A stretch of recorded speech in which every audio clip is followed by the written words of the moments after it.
Hello everyone. What I'd like to do in this video is derive for you the distance formula. What the distance formula helps us do is gives us a formula for finding the distance between 2 points and the xy plane. Let's go ahead and do a sketch. So let's say we have a point, say x1 and y1. We'll call this our first point. Let's say we have a second point, what we call it x2 and y2. And while I am putting both these points in the first quadrant, this formula will work if the points were in any of the 4 quadrants. What we want to do is we want to be able to find the distance between these 2 points. I'll call it, how about d? We're looking for this distance here. Well, how are we going to do this? Well, let's kind of draw a few pieces here. Since this first point here has a x-coordinate of x1, on the x-axis, this will be x where x1 is. I guess similarly over here, this is where x2 will be. This is where y1 will live. And this is where y2 will live. Okay, so what tools do we have in our belt to try to figure out this distance here? Well, what's screaming at me is we can create this beautiful right triangle. Check it out. This beautiful right triangle. And we have a great theorem that helps us relate the hypotenuse of a right triangle to its legs, the Pythagorean theorem.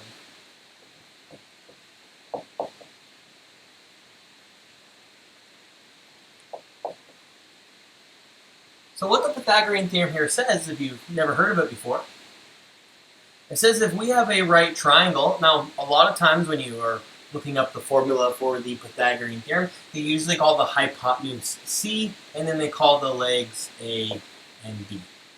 And what the Pythagorean theorem here says is that the square, or the sum of the square of the legs of a right triangle, is equal to the square of the hypotenuse.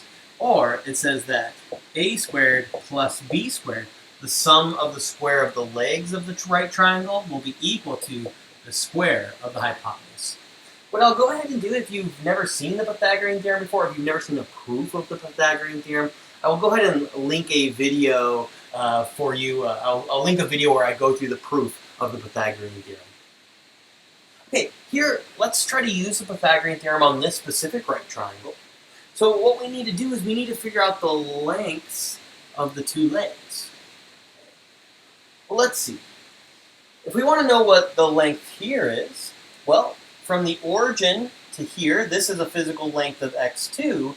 This will be a physical length of x1. If we want to find this length, we want to take x2 and remove x1. So this will be a length x2 minus x1. Similarly, if we want to find this length, we know the length from here to here will be y2. We want to take y2 and subtract off y1. So here we have y2 minus y1. And now if we use the Pythagorean theorem, I have a c for the hypotenuse. Here our hypotenuse will be d. So we'll have that the hypotenuse squared, that the d squared will be equal to the sum of the square of the legs, which will be x2 minus x1 squared plus a y2 minus y1 squared.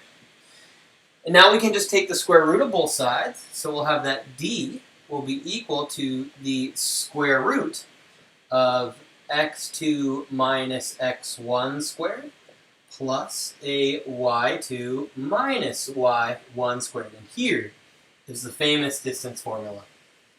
And really, maybe it kind of looks intimidating, but this is just screaming at you, Pythagorean theorem, Pythagorean theorem.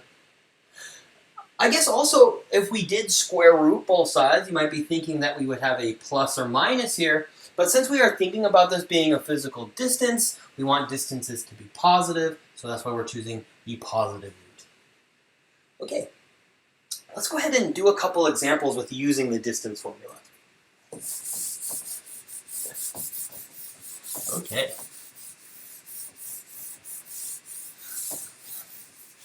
So let's say we have the points. Let's say we have the points, I don't know, how about 1, 2, and how about 4 and 6? We don't need to sketch these points, but I think it's good to take a look. At least look at them. We have the point 1 and 2, so here's 1, and here's 2, so here's our first point. And then we have 4 and 6. So here's 4.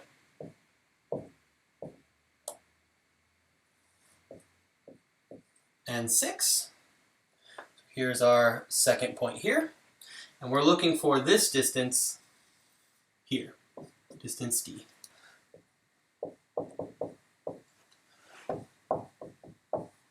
Okay. So if we want to just use the formula, we can. The distance will be equal to the square root of x2 minus x1 squared plus y2 minus y1 squared. Okay, so we can pick, really we can choose whatever we want our x1s and our x2s to be here. I guess what I mean by that is you don't necessarily have, this doesn't necessarily have to be your x1. This could be your x1 or your x2. You can choose whether this is your first point or your second point. It'll actually work either way, and I'll show you this.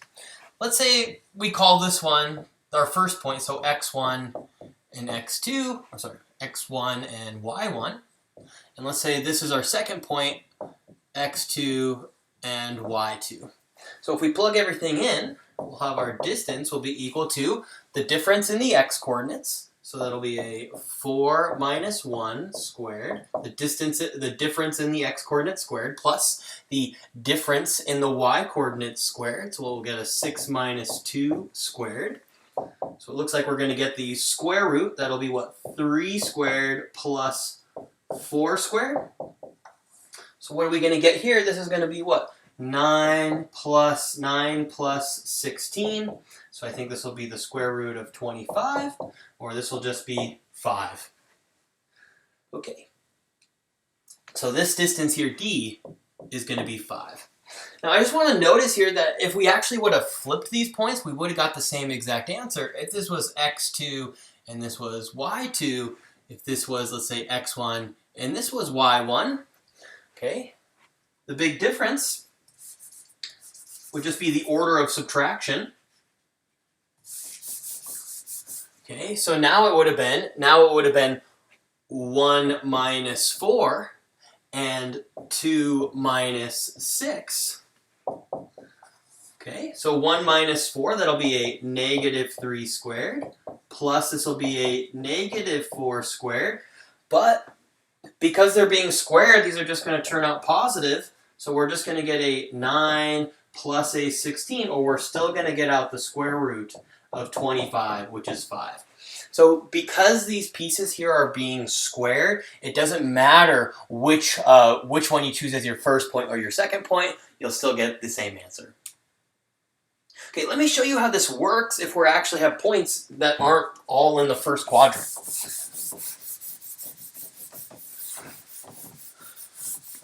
Let's say we have the point, I don't know, let's say we have the point, we want to find the distance between the point, how about negative 2, 3, and how about negative 2? How about we do negative 2, negative 2, negative 3, and then how about we do like 4 and 5, something like this. So let's sketch these points. Again, you could just blindly kind of use the distance formula, but I'd just like to show you how it's working. So we're going to go to the left 2 units, and we're going to go down 3 units. So here we have the point negative 2, negative 3. Here's 4. Here's 5. Okay. And we want to find the distance between these 2 points. Okay, so we want to find this distance here, D. Okay, so if we're just using the distance formula,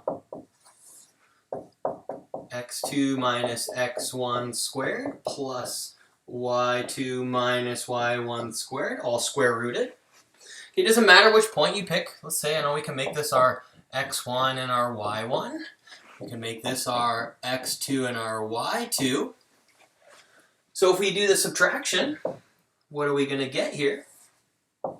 Okay, a difference in our x coordinates, that's going to be a 4 minus a negative 2 squared, plus we're going to get a 5 minus a negative 3 squared. So what are we going to get here? This will now just be 4 plus 2. 4 plus 2 squared, and this will be a 5 plus 3 squared. Let's kind of pause here for a second and see what kind of happened. Notice when we think about this right triangle right here. Well, the distance from here to here is 4. It's 4. The distance from here to here is 2, so the total length of this leg should be 4 plus 2, or should be 6. And when we're doing this minusing this negative, it turns it into the plus, which is actually giving you this physical distance of 6. Pretty cool. And it's doing the same this way. The physical length from here to here is 5. From here to here is negative 3. So when we do 5 minus a negative 3, it's really telling us 5 plus 3. So it's giving us the length of this leg right here. Pretty cool. So this would be the square root. What is this going to be? 6 squared plus, what will that be? 11? 11 squared. So whatever the square root, what is this? This is going to be 36 plus what? 121. So what is it? That'll be the square root of 140, 150, 157. So whatever that is. This will be the distance between those 2 points. Okay, so there we have the distance formula. Hope you enjoyed this video. We'll see you in the next one. Take care.